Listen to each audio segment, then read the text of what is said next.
Hello students, जैसा कि आप सब लोग देख रहे हैं कि संस्कृत में आज हम पार्ट 3 पढ़ने वाले हैं। बोर्ड के एग्ज़ाम आने वाले हैं। आप लोगों को सिलेबस के बारे में पता ही होगा, कुछ सिलेबस कम किया गया है। उसके अकॉर्डिंग हमारा पहला चैप्टर तीसरा है, जिसका नाम है स्वराष्ट्र गौरवम। ऊपर जो पैराग्राफ दिया गया है संस्कृत में, वो जो नीचे श्लोक दिए गए हैं उन्हीं का परिचय है, या यूँ कहिए पाठ का परिचय दिया गया है। इस पाठ में क्या बताया गया है वो ऊपर दिया गया है, तो हम उसे नहीं पढ़ेंगे क्योंकि एग्ज़ाम में ये नहीं अपितु नीचे दिए गए श्लोक आते हैं।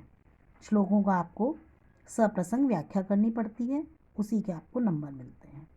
अब मैं इस वीडियो में और आगे वाले वीडियो में, आने वाले वीडियो में आपको बताऊंगी कि किस तरह से हमारे क्वेश्चंस आते हैं पेपर में, बोर्ड के पेपर में, और हम कैसे उसे प्रभावशाली बनाएं जिससे हमें ज़्यादा से ज़्यादा नंबर मिल सकें।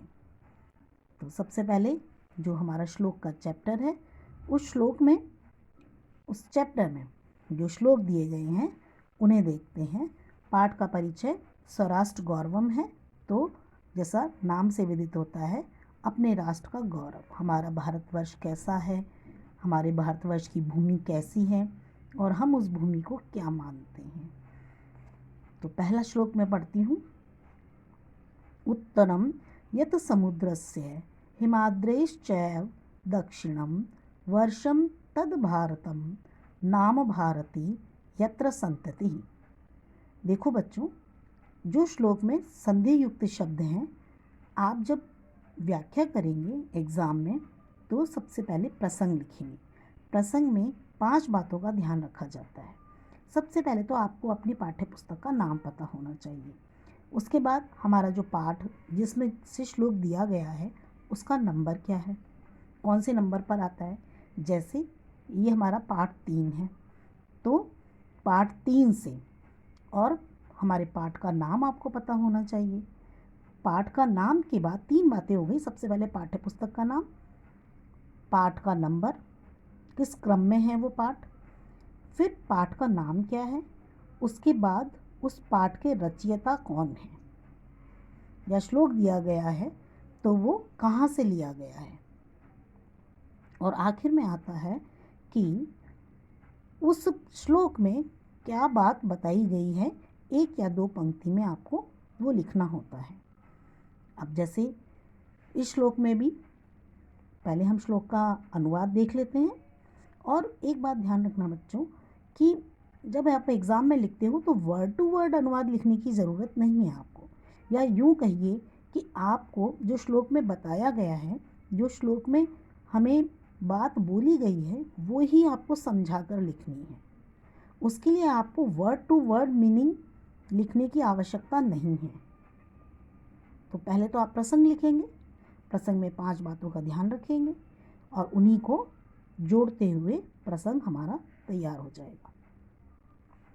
सबसे पहले पाठ, पाठ्य पुस्तक का नाम, पाठ का नंबर, पाठ का नाम, पाठ के रचयिता और दिए गए श्लोक में क्या बताया गया है उसकी 2 पंक्तियाँ। उसके बाद आता है व्याख्या। व्याख्या नाम से ही व्याख्या समझ में आ रहा होगा कि जो कुछ श्लोक में बताया गया है उसी को आपको समझाते हुए लिखना है। तो हमारे श्लोक में बताया गया है कि उत्तरम यत समुद्रस्य। तो मैं इस श्लोक का आपको पूरा अनुवाद एक साथ बता देती हूँ। वर्ड टू वर्ड जानने की आपको आवश्यकता नहीं है, क्योंकि हम एग्ज़ाम में भी पूरा समझाते हुए अनुवाद लिखेंगे कि यह देश हिंद महासागर की उत्तर दिशा में स्थित है और यह देश हिमालय पर्वत से दक्षिण दिशा में स्थित है। जो भारतीय प्रजा रहती है वो भारत नाम का राष्ट्र है। अर्थात ये कह सकते हैं हम कि हमारा जो भारत देश है उसकी सीमा हिमालय से हिंद महासागर तक है और इसमें रहने वाले लोग भारतीय कहलाते हैं, जो भारत की संतान हैं। अब हमारा दूसरा श्लोक आता है, और प्रस्तुत श्लोक हमारा जो था वो विष्णु पुराण से लिया गया है। दूसरा श्लोक आता है अब हमारा हिमालयात् समारभ्य यावद् इन्दुसरोवरं तं देवनिर्मितं देशं हिंदुस्थानं प्रचक्षते। दूसरे श्लोक में बताया गया है कि हिमालय पर्वत से लेकर जो हिंद महासागर तक देश स्थित है, देवताओं द्वारा रचे गए उस देश को हिंदुस्तान कहते हैं। हमारे देश का निर्माण देवताओं ने किया। देवताओं की स्थली है ये, देवताओं की जन्मभूमि है ये, इसलिए हमारे देश की विशेषता बताई गई है कि जो हिमालय पर्वत से लेकर हिंद महासागर तक है और देवताओं के द्वारा रचे गए उस देश को हिंदुस्तान कहते हैं। अब तीसरा श्लोक आता है हमारा, गायन्ति देवा किल गीत कहानी ध्यायस्तु ते भारत भूमि भागी स्वर्गापसर्गाव स्पंद मार्ग भूते भवन्ति भूयः पुरुषः सुरत्वात्। ये भी विष्णु पुराण से लिया गया है। इस श्लोक में बताया गया है कि बिना किसी संदेह के देवता यहाँ की भूमि का गुणगान करते हैं, गीत गाते हैं इस धरती के बारे में कि धन्य है वो मनुष्य जो स्वर्ग और मोक्ष स्थल के मार्ग स्वरूप, यानी स्वर्ग और मोक्ष स्थल जो मोक्ष प्रदान करने वाला है, ऐसी धरती भारत भूमि के भाग में और यहाँ की पवित्रता के कारण बार बार यहाँ होते हैं, अर्थात जन्म लेते हैं। तो निसंदेह देवता गीत गाते हैं जिसका कि धन्य है वो मनुष्य जो स्वर्ग और मोक्ष के मार्ग स्वरूप भारत की भूमि में देवत्व के कारण बार बार होती हैं, या यूं कहिए अपने बार बार जन्म लेते हैं, यहाँ पर बार बार जन्म लेते हैं। अब हमारा ये हो गया तीसरा श्लोक। अब हम पढ़ते हैं चौथा श्लोक। इस तरह से हमारे इस पाठ में कुल मिलाकर 11 श्लोक हैं। 11 श्लोक हैं जो अलग अलग जगह से लिए गए हैं। अब आता है हमारा चौथा श्लोक। चौथा श्लोक है हमारा, एग्ज़ाम में आप जब प्रसंग लिखेंगे, अनुवाद लिखेंगे, इसके बाद एक चीज़ और लिखिएगा, विशेष या व्याकरणिक बिंदवः नाम से। आपको व्याकरणिक बिंदवः नाम से अगर नहीं याद रहता है तो आप व्याकरण करके डाल दीजिएगा लास्ट में, और उसमें आप जो भी शब्दों को संधि युक्त देखते हैं, समास युक्त देखते हैं, या किसी प्रत्यय उपसर्ग युक्त किसी पद को देखते हैं, वो आप वहाँ पर लिख दें। इससे व्याकरण का जो आपका ज्ञान है वो भी पता चलेगा और आपको अच्छे नंबर प्राप्त होंगे। अब हमारा चौथा श्लोक आता है, समप्राप्य भारते जन्म सत्कर्मसु परांगमुखः पीयूष कलशं हित्वा विषभाण्डम उपाश्रितः। अब देखो इसमें संधि युक्त शब्द आया है ना, क्या आया है? हमारा जो आखिरी शब्द है वही संधि युक्त तो नहीं कह सकते, हम इसे सामासिक शब्द है, सामासिक पद है जिसे हम विग्रह कर सकते हैं। और इसका अनुवाद होगा कि भारत में जन्म प्राप्त करके जो मनुष्य अच्छे कर्मों से विमुख रहते हैं, जो अच्छे कर्म नहीं करते हैं, वे तो मानो कैसे हैं, जैसे अमृत के मटके को, घड़े को त्याग कर विष का पान करना जिसने स्वीकार कर लिया हो, ऐसा लगता है। जो भारत में जन्म पाकर के भी अगर अच्छे कर्म नहीं करते हैं तो ऐसा लगता है मानो अमृत के घट में हैं लेकिन फिर भी विष का पान कर रहे हैं। ये हमारे चौथे श्लोक का अनुवाद है। और एक बात ध्यान रखिएगा, जो लास्ट में जो नाम दिए गए हैं, जैसे अब हमारा श्लोक मनुस्मृति लिखा हुआ है नीचे 5वां श्लोक, तो मनुस्मृति से उद्गृत है। 5वां श्लोक अब हम पढ़ते हैं। एतद्देशः प्रसूतस्य सकाशाद् अग्रजन्मनः स्वयं स्वयं चरित्रं शिक्षरेण पृथिव्यां सर्वमानवः। प्रस्तुत श्लोक हमारी पाठ्य पुस्तक स्पंदना के पाठ 3 स्वराष्ट्र गौरवम से लिया गया है और यह श्लोक मनुस्मृति से उद्गृत है। प्रस्तुत श्लोक में, अब मैं आप समझ ही गए होंगे मैं क्या बोल रही हूँ, मैं प्रसंग बोल रही हूँ। इसमें भारत की बुद्धिमत्ता का वर्णन है। अब बुद्धिमत्ता को मनीषा भी कहते हैं। अब इसमें क्या बताया गया है, देखिए। इस देश में जन्मे हुए महापुरुषों के पास से पृथ्वी के सभी मानव अपने अपने चरित्र को उत्तम बनाने की शिक्षा ग्रहण करते थे। इस श्लोक में ये बताया गया है कि इस देश में जितने भी महापुरुष हुए हैं उनसे अपने जीवन को उत्कृष्ट, उत्तम, अति उत्तम बनाने के लिए इस पूरी पृथ्वी से मानव आते थे अपने चरित्र को अच्छा बनाने की शिक्षा ग्रहण करने के लिए। इस तरह हमारा ये 5वां श्लोक होता है। अब 6ठा श्लोक जो आपने सुना होगा कि अपि स्वर्णमयी लंका न मे लक्ष्मण रोचते जननी जन्मभूमिश्च स्वर्गादि अपि गरीयसी। इस श्लोक की दूसरी पंक्ति जो है, जननी जन्मभूमिश्च स्वर्गादि अपि गरीयसी, ये आपने कई बार सुनी होगी। तो इस श्लोक में बोला गया है कि रामचंद्र जी लक्ष्मण से कहते हैं कि ये लंका स्वर्णमयी होते हुए भी मुझे अच्छी नहीं लगती है, क्योंकि माता और जन्मभूमि तो स्वर्ग से भी बढ़कर है। क्यों कह रहे हैं राम? क्योंकि जो हमारी जन्मभूमि है और माता है उसे ही हम स्वर्ग से बढ़कर मानते हैं, इसलिए सोने की होते हुए भी लंका मुझे अच्छी नहीं लग रही है। अब आता है हमारा 7वां श्लोक। राष्ट्र दृष्टिम नमस्यामो राष्ट्रमंगलकारिणीं यया विना न पश्यन्ति राष्ट्रम स्वनिकट स्थितम।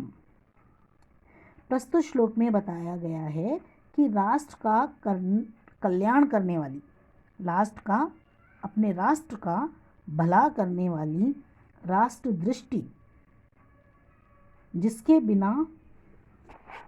बिना हम समीप में स्थित राष्ट्र के लोगों को भी नहीं देख सकते, अर्थात हमारी दृष्टि राष्ट्र हित में होनी चाहिए और ऐसी राष्ट्रीय सोच को हम नमस्कार करते हैं, प्रणाम करते हैं, जिसके बिना हम समीप में अपने निकट स्थित राष्ट्र के लोगों को भी नहीं देख सकते। तो ऐसी दृष्टि को ही हमें प्रणाम करना है जो अब राष्ट्र का हित चाहती हो, राष्ट्र के हित के बारे में विचार करती हो, और ऐसी दृष्टि को ही हम प्रणाम करते हैं। इसके बाद श्लोक आता है हमारा 9वां श्लोक।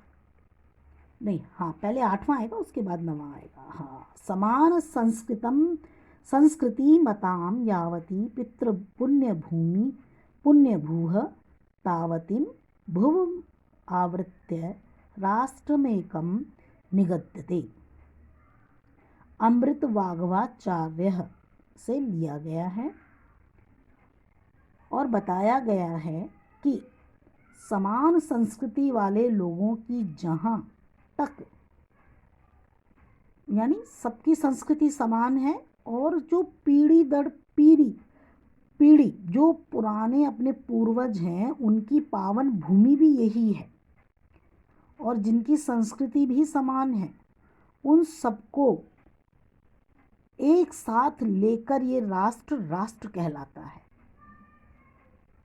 कहने का अर्थ है कि जहाँ पर सबकी संस्कृति समान है, जिनके पूर्वज सब पवित्र हैं, उनकी भूमि है ये भारत, और उन सबको साथ लेकर ये पूरा राष्ट्र भारत कहलाता है। समान संस्कृति वाले लोगों की जहाँ तक पिता और पितामह आदि की पावन भूमि है भारत, उन सबको साथ लेकर के ही यह समग्र देश राष्ट्र कहलाता है। अब आता है 9वां, पितृभूत्यम पुण्यभूत्वम द्वयम यस्य न विद्यते तस्य स्वत्वम तत्र राष्ट्रे भवितुम न किलह अहर्ति। अब इसमें बताया गया है कि जिस व्यक्ति की न ये पितृभूमि है और जिसके अंदर मातृभूमि का भी भाव ना हो, पितृभूमि का भी भाव ना हो, उसका स्वामित्व होना भी योग्य नहीं है। यानी वो इस धरती का स्वामी होने के योग्य नहीं है। जो इस धरती को पिता के समान नहीं मानता हो, माता के समान नहीं मानता हो, वो इस भूमि का स्वामी होने के योग्य नहीं है। अर्थात हम अपनी भूमि को, इस मातृभूमि को पिता के समान सम्मान देते हैं और माता के समान पूजनीय मानते हैं।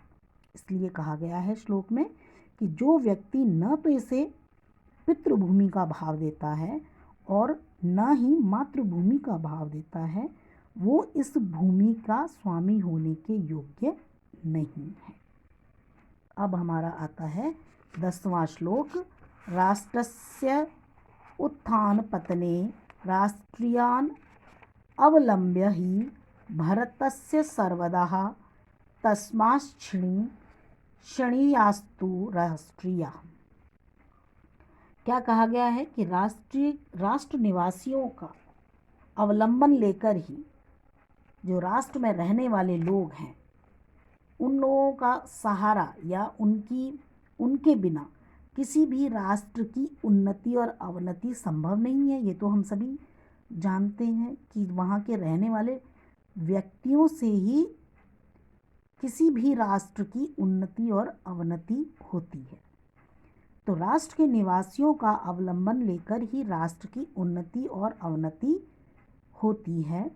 इसलिए राष्ट्र भक्तों को सदा शिक्षित किया जाना चाहिए।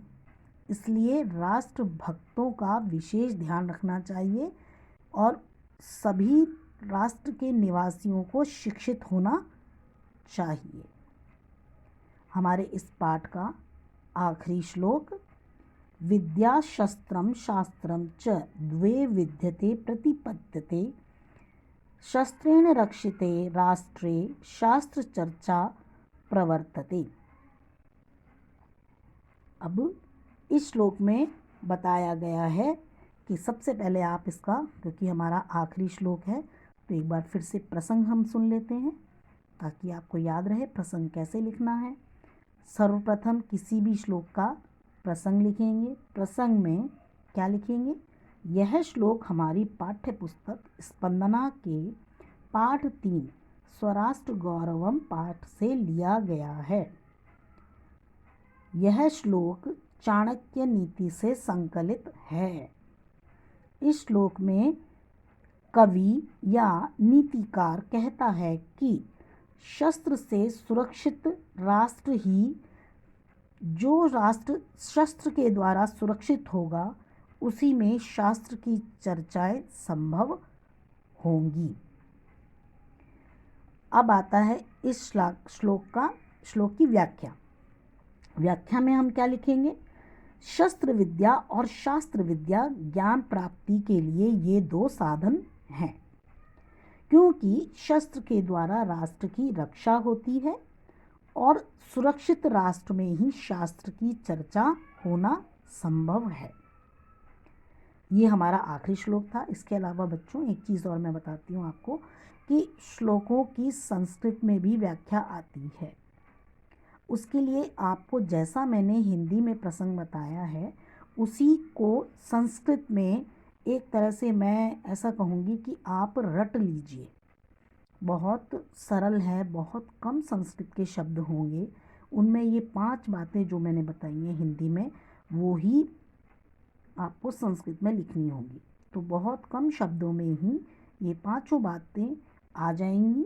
जैसा मैं थोड़ा सा पढ़ के बता देती हूँ। श्लोको अयम अस्माकं पाठ्यपुस्तकस्य स्पन्दनायाः तृतीयपाठः स्वराष्ट्रगौरवम् इति पाठात् उद्घृतः अस्ति। मूलतो अयं श्लोक चाणक्य महोदयेन विरचितात् चाणक्यनीत्या संकलितः अस्ति।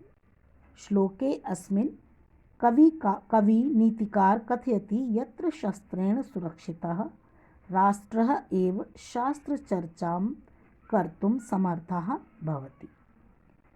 देखो ये संस्कृत में प्रसंग था। अगर आपको प्रसंग की लास्ट की जो 2 लाइनें हमने जो श्लोक के बारे में कही गई है वो ना भी लिखनी आए तो भी बच्चों आप जो शुरू का है वो सारे श्लोकों का प्रसंग एक समान रहेगा। उसे तो आप अच्छी तरह से लिखित अभ्यास से अच्छे से याद कर लें। और ये ज़रूर लिखें, जब संस्कृत व्याख्या आप व्याख्या ना कर पाएँ तो कम से कम आपको प्रसंग लिखने के नंबर अवश्य मिल जाएंगे। तो दो पंक्तियों में ये इतना प्रसंग तो आपको याद हो जाएगा। इस तरह से ही छोटे छोटे टिप्स मैं आगे भी देती रहूँगी हर चैप्टर में कि किस तरह से आप अपने एग्ज़ाम में प्रश्नों को किस तरह हल करें जो अच्छे से अच्छे नंबर प्राप्त कर सकें। अब आज का हमारा ये जो पाठ है वो समाप्त होता है। अब अगले पाठ के साथ मैं अगले वीडियो में मिलूँगी आपके साथ बहुत जल्दी, क्योंकि एग्ज़ाम आने वाले हैं। तो एग्ज़ाम से पहले हम अपना पूरा व्याकरण और साहित्य दोनों ही हम पूरा कर लेंगे, और पूरा किस तरह से बहुत अच्छे ढंग से करेंगे ये मैं आपको बताती रहूँगी। तो हम बहुत जल्दी ही अगले वीडियो में मिलते हैं। तब तक के लिए नमस्कार।